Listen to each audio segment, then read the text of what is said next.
विचार उसके बिल्कुल उससे भिन्न होने चाहिए। जब मानसिकता तुम्हारी सही होगी फिर शरीर का ब्रह्मचर्य करोगे, वो तुम्हारे लिए बहुत ही गुणदायक, लाभदायक और फायदेमंद रहेगा। आप सभी को प्यार भरी राधा स्वामी जी। देखिए, जो आज का सत्संग का विषय है उसमें महाराज जी ने बताया कि जो इंसान लोभ करता है, लालच करता है, वह व्यक्ति ना तो कभी रिश्ते निभा सकता और ना ही कभी जीवन में आगे बढ़ सकता। गुरु महाराज जी ने बताया कि लोभ और वासना इंसान को हर तरह से बर्बाद कर देती है। लोभ और वासना इंसान को कभी आगे नहीं बढ़ने देती और कभी उसका चरित्र नहीं बनने देती।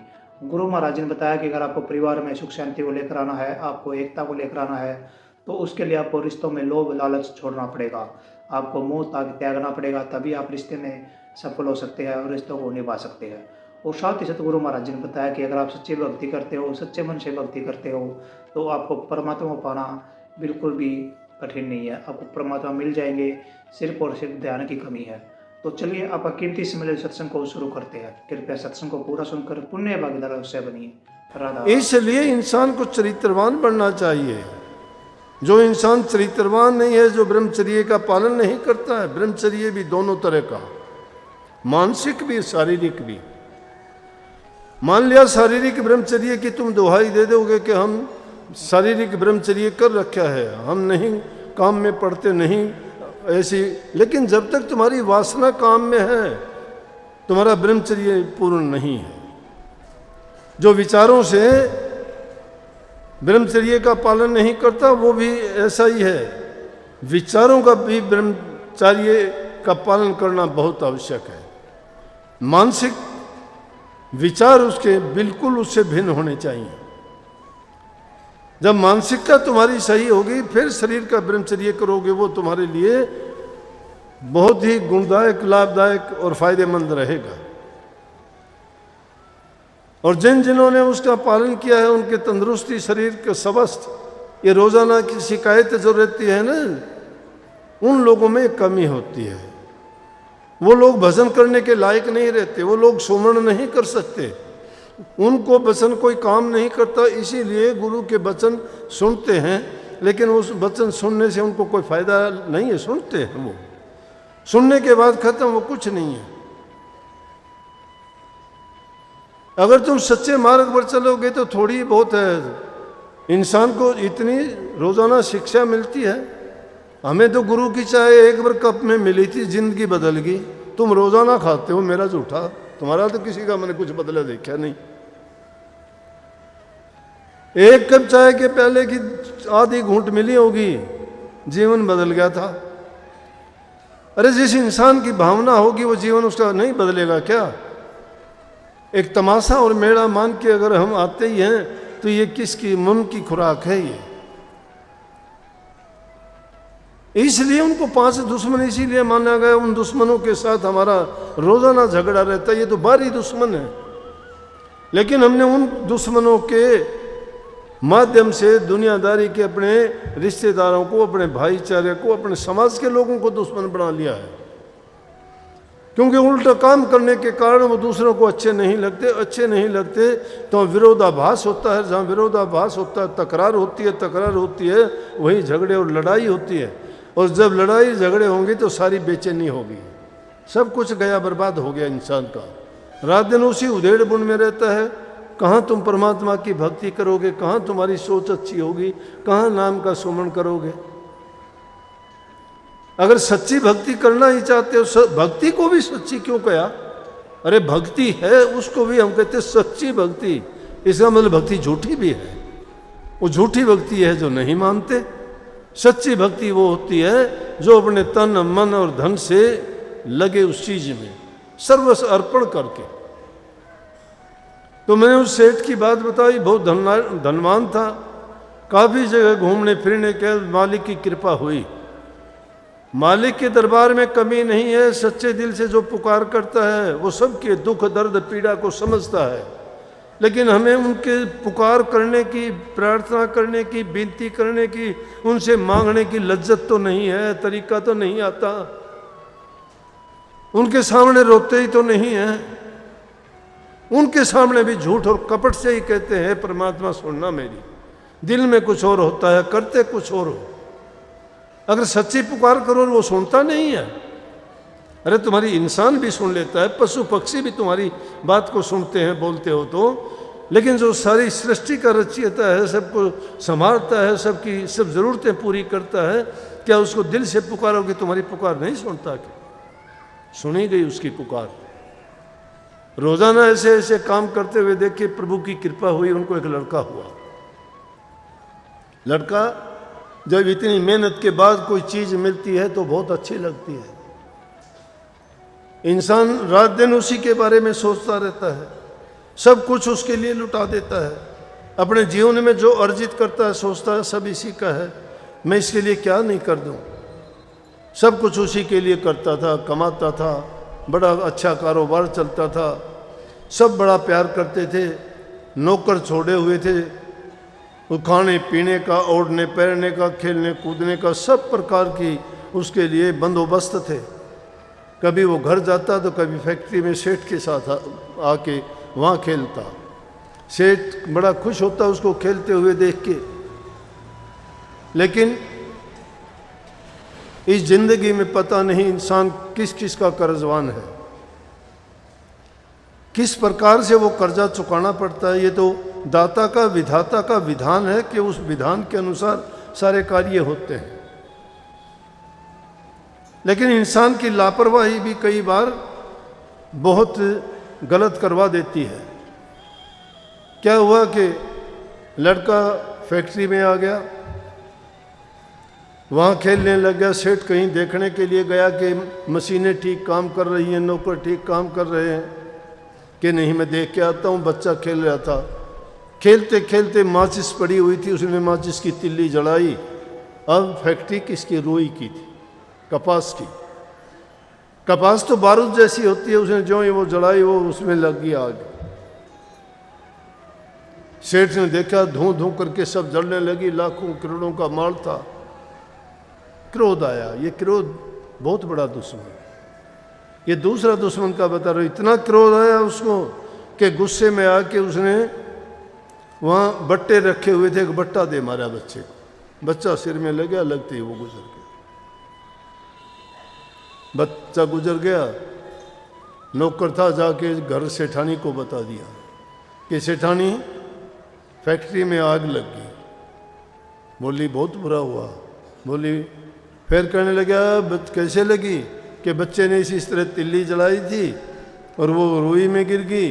सेठ ने बच्चे को मारा, बच्चा गुजर गया। सेठानी ने जब सुना तो उसके तो बहुत ज़्यादा मोह था अपने बच्चे में, उसने फांसी ले ली वहीं पे। नौकर ने आके बताया सेठ घर चलो, सेठानी ने तो फांसी ले ली। जब उसने फांसी की सुनी तो उसने भी अपना काम कर दिया पूरा। एक क्रोध के कारण पूरा परिवार बर्बाद हो गया।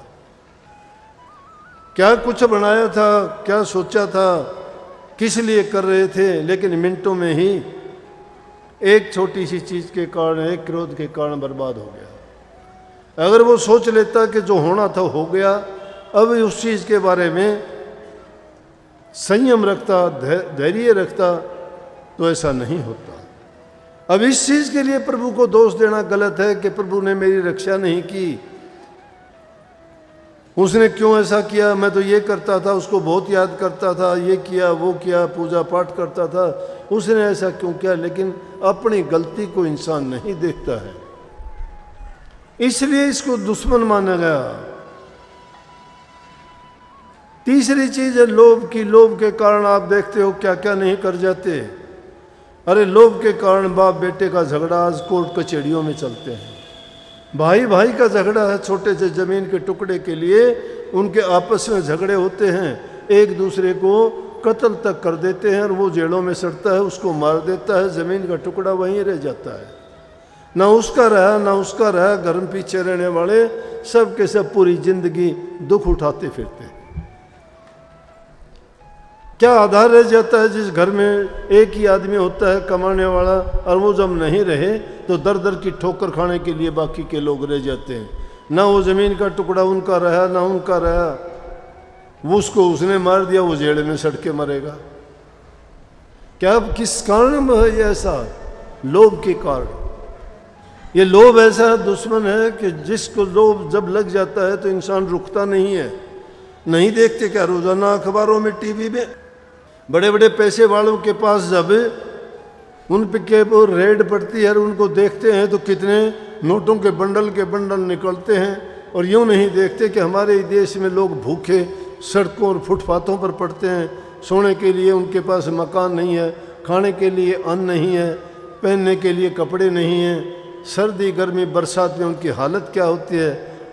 जीवन इंसान का है, जीते पशु की तरह से हैं, और वो दूसरे उनके नोट उनकी कोठियों में सड़ते हैं, उनके ऊपर रेड पड़ती है, उनको लोग यूं ही ले जाते हैं, ना उनके रहते। लेकिन इतना कुछ होने के बावजूद भी वो गलत तरीका जिससे वो कमाते हैं उसको छोड़ते फिर भी नहीं।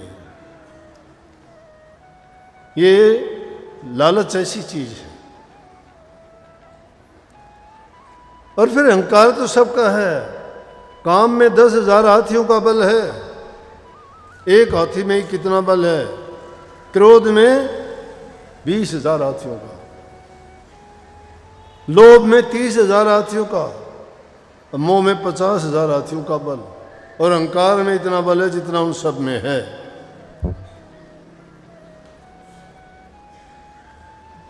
तो इसलिए ये भारी चीज, ये पांचों विकार कहो, दुश्मन कहो, ये इतने बली हैं कि यही हमें घुमाए फिरते हैं पूरे जीवन में। अगर प्रभु का दीदार चाहते हो तो इन चीजों को बिसारो, लेकिन इनके बिसारने के बाद भी अंतर में जाके फिर झगड़ा होता है। अंतर में भी बहुत दुश्मन बैठे हैं। इच्छा है, आशा है, तृष्णा है, ममता है, वो भी फिर अपना रूप अलग अलग से दिखाते हैं। उनकी पूर्ति हेतु इन इंद्रियों का, शरीर का ही उपयोग करते हैं। इनके द्वारा ही वो गलत काम और उल्ट काम किए जाते हैं। इसीलिए महापुरुषों के पास जाते हैं कि उनकी शिक्षा, उनके वचन सुन के हम अपने आप को समझाएं और उनको सत्य मान के उस दर्पण की तरह अपने जीवन को देख लें। उन लोगों को देखने के बाद में अपने ऊपर ढाल लें इस बात को कि हमारे साथ भी अगर ऐसा हो जाए तो हमारा जीवन क्या होगा। परंतु इस इंसान के साथ ऐसा होना स्वाभाविक है। वो क्यों करता है कि जिस देश में हम रहते हैं, इस देश में शासन किसका है? काल का। काल सबसे बड़ा है। वक्त कहते हैं, वो वक्त चलता रहता है, घूमता रहता है, वक्त का पहिया रुकता नहीं है। हम सोचा करते हैं कि अच्छा वक्त आएगा, बुरा वक्त निकल जाएगा, लेकिन कोई बात नहीं। इस दुनिया में हर प्रकार की चीज़ें देखी हैं, असंभव चीज़ को संभव होते हुए देखा है। इंसान अगर करना चाहे तो सब कुछ कर सकता है। इंसान जो करना चाहे वो कर सकता है, लेकिन उसमें आत्मिक बल अपना आप को जगाना पड़ेगा, आत्मविश्वास तुम्हें बनाना पड़ेगा। जब तुम्हारा विश्वास दृढ़ हो जाएगा तो दुनिया की कोई ताकत नहीं कि आप जिस अच्छे काम के लिए निकले हो, अरे जब बुरे काम के लिए चोर चोरी करने के लिए निकलता है, चोरी कर लेता है। जार जारी करने के लिए निकलता है, जारी कर लेता है। ठग ठगने के लिए निकलता है, वो ठग लेता है। कोई दूसरी चीज़ों के लिए कोई घात लगा के बैठता है, वो कर लेता है। कोई छीना झपटी करता है, कोई लड़ाई झगड़े कर लेता है। तो क्यों, अगर हम दूसरी चीज़ जो अच्छी चीज़ है, भक्ति है, उनकी चीज तरफ अगर मन को लगाएंगे कि तो क्यों नहीं हो सकता। लेकिन जितना हम अपनी मानसिक शक्ति उस चीज़ में लगाते हैं बुराई की ओर, अगर उससे आधी शक्ति भी अच्छाई की ओर लगा दो तो भी बुराइयां सब दब जाएंगी और अच्छाइयां पनप जाएंगी। वही सद्गुण बन के, अच्छे बन के हमारे जीवन को सुधार देंगे और इस लायक बना देंगे कि हम प्रभु का प्यार पाने के योग्य बन जाएंगे। प्रवचनों को पूरा सुनने के लिए आपका बहुत बहुत धन्यवाद। हम आशा करते हैं अपने प्रवचनों को बड़ा ध्यान से सुना होगा। तो जैसे पहले सत्संग जी आपने सत्संग सुना, महाराज जी ने बताया कि व्यक्ति को सफल होने के लिए अच्छे कर्म करने पड़ेंगे। जो इंसान अच्छे कर्म करता है, अच्छी तरह पवित्र मन साफ रखता है और मन को ध्यान में लगाता है, भक्ति में लगाता है, उसकी भक्ति भी सफल होती है और उसको परमात्मा ही मिल जाते हैं। अगर आपको सच्चे ज्ञान की तलाश है तो आप गुरु के पास जाइए। गुरु आपको रास्ता दिखाएगा जिस पर चलकर आप गुरु सच्चे परमात्मा को पा सकते हो, सच्चे गुरु को पा सकते हो। तो कृपया गुरु महाराज जी की इन बातों को आप अपने जीवन में अवश्य उतारिए और अपने जीवन को सार्थक अवश्य बनाइए।